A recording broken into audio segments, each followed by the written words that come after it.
একেবারে জন্মগত বন্ধুত্ব তৃণমূলের সঙ্গে বিজেপি।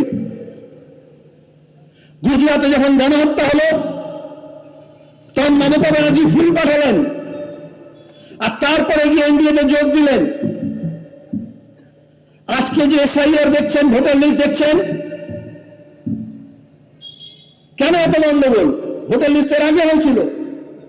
তাহলে বিজেপি ভোটার লিস্টকে কেন্দ্র করে রোহিঙ্গিয়া, জেহাদি, বাংলাদেশি, ঘুষপেটিয়া, উইপোকা, হিন্দু মুসলমান, মতুয়া কেন বলছে?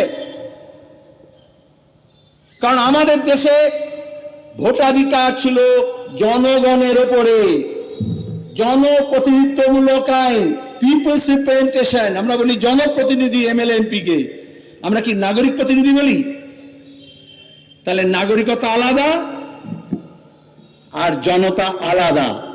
আমাদের সংবিধান, আমাদের আইন জনগণের উপর জোর দিয়েছে। এই জন্য আমাদের সংবিধানের প্রথম কথা বলা হয়েছে, we the people of India, আমরা ভারতের জনগণ, আমরা ভারতের নাগরিক, কথা বলা হয়নি।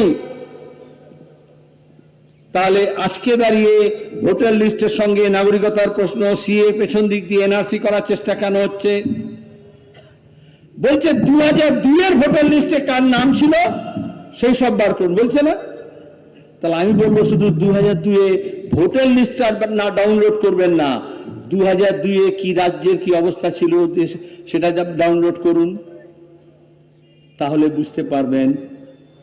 তখন বামফ্রন্ট সরকার ছিল, তখনও ভোটার লিস্ট সংশোধন হয়েছিল, তখন কিন্তু বাংলাদেশি, নাগরিকতা, রোহিঙ্গিয়া, হিন্দু মুসলমান এইসব তো আসেনি।